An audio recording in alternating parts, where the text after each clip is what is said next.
نحمدہ ونصلی ونسلم علی رسولہ الکریم اما بعد فاعوذ باللہ من الشیطان الرجیم بسم اللہ الرحمن الرحیم وَإِنَّكَ عَلَىٰ لَخُلُقٍ عَظِيمٍ صدق اللہ العظیم وصدقہ النبی الامین الرؤوف الرحیم ان اللہ وملائکتہ یصلون علی النبی یا ایھا الذین آمنوا صلوا علیہ وسلموا تسلیما الصلاۃ والسلام علیک یا سیدی یا رسول اللہ وعلی آلک واصحابک یا سیدی یا حبیب اللہ۔ میری زندگی کا مقصد تیرے دین کی سرفرازی، میری زندگی کا مقصد تیرے دین کی سرفرازی، میں اسی لیے مسلمان، میں اسی لیے نمازی، سر سے لے کر پاؤں تک تنویر ہی تنویر ہے، سر سے لے کر پاؤں تک تنویر ہی تنویر ہے، گفتگو سرکار کی قرآن کی تفسیر ہے، ارے سوچتی تو ہوگی دنیا مصطفیٰ کو دیکھ کر وہ مصور کیسا ہوگا جس کی یہ تصویر ہے، وہ مصور کیسا ہوگا جس کی یہ تصویر ہے۔ اللہ تعالیٰ کی حمد و ثنا کے بعد حضور نبی کریم صلی اللہ علیہ وآلہ وسلم کی ذات اقدس پر درود و سلام پیش کرنے کے بعد اللہ رب العزت کا بے حد و بے حساب فضل و احسان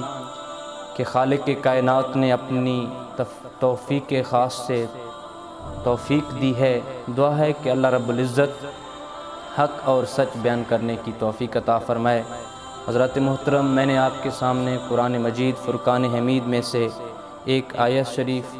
پڑھنے کا شرف حاصل کیا ہے، جس میں اللہ رب العزت ارشاد فرما رہا ہے وَإِنَّكَ لَعَلَىٰ خُلُقٍ عَظِيمٍ، کہ اے میرے محبوب میں نے آپ کو خلق عظیم پر مبعوث فرمایا۔ حضور علیہ الصلوۃ والسلام انسانوں کے لیے، حیوانوں کے لیے، اس پوری کائنات، اس میں جو کچھ بھی ہے، چاہے جو انسان ہیں، چاہے حیوانوں چرند و پرند ہیں، چاہے مسلمان ہیں، چاہے مومنین ہیں، چاہے نان مسلم ہیں، حضور نبی کریم صلی اللہ علیہ وآلہ وسلم سب کے لیے رحمت ہیں، اور حضور علیہ الصلوۃ والسلام کے جو اخلاق ہیں وہ سب کے لیے ہیں۔ اسی ضمن میں میں آپ کے سامنے حضور علیہ الصلوۃ والسلام کے جو اخلاق ہیں ایک واقعہ پیش کرنا چاہتا ہوں۔ حضور علیہ الصلوۃ والسلام ایک مرتبہ ایک درخت کے نیچے کہیں کسی سفر پہ جا رہے تھے، تو ایک درخت کے نیچے آرام فرما رہے تھے، تو ایک اعرابی آیا، اس نے موقع پایا کہ حضور علیہ الصلوۃ والسلام استراحت فرما رہے ہیں، حضور نبی کریم صلی اللہ علیہ وآلہ وسلم نیند میں ہیں، آج تو موقع ہے، اور حضور علیہ الصلوۃ والسلام کی جو تلوار تھی وہ بھی درخت کے ساتھ لٹک رہی تھی، تو اس نے موقع پایا کہ آج نعوذ باللہ من ذالک کہ میں اللہ کے نبی کو قتل کروں گا، تو حضور نبی کریم صلی اللہ علیہ وآلہ وسلم کی تلوار کو پکڑا اور کہا کہ اے محمد، اب تجھے میری تلوار سے کون بچائے گا؟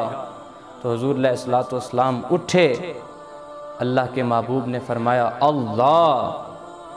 میرے رب مجھے بچائیں گے۔ تو حضرات محترم، وہ جو بدو، وہ جو کافر تھا، اس کی ہاتھ سے تلوار گر گئی اور وہ کانپنے لگا، تھر تھرانے لگا۔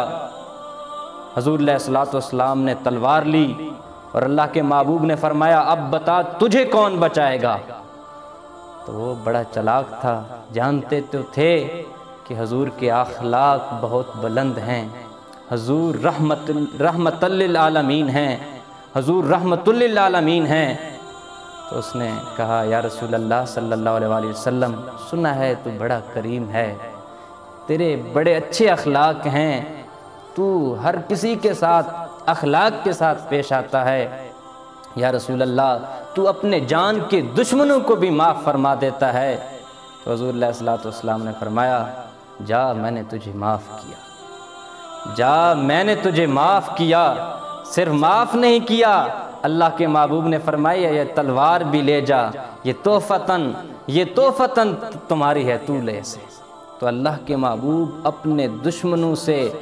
ایسے پیش آتے تھے کہ انہیں صرف معاف بھی نہیں کرتے لیکن انہیں اپنی طرف سے تحفہ بھی عنایت فرماتے۔ اس بدو نے کہا یا رسول اللہ صلی اللہ علیہ وآلہ وسلم اشہد ان محمدً عبدہ ورسولہ، کہ میں اس چیز کا گواہی دیتا ہوں تو اللہ کا رسول ہے، تو اللہ کا پیغمبر ہے جو اپنے دشمنوں کو معاف فرما دیتا ہے، وہ کوئی عام انسان تو نہیں ہو سکتا۔ تو بھائیو دوستو، حضور علیہ الصلوۃ والسلام کی اخلاق کو اپنائیں، نفرتوں کو ختم کریں، آپس میں ایک دوسرے کے ساتھ محبت بانٹیں،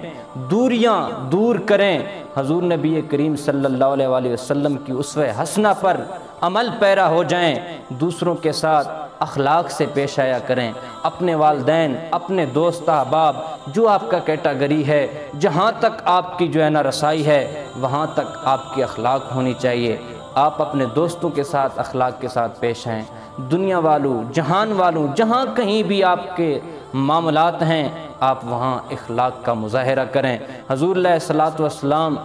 کے جو ہے نا اخلاق سے یہ اسلام یہاں تک ہم تک پوری کائنات اور پوری دنیا میں پھیل چکا ہے، وہ حضور علیہ الصلوۃ والسلام کے اخلاق ہیں۔ دعا ہے کہ اللہ رب العزت ہمیں حضور نبی کریم صلی اللہ علیہ وآلہ وسلم کی اسوہ حسنہ پر عمل کرنے کی توفیق عطا فرمائے۔ وآخر دعوانا ان الحمد للہ۔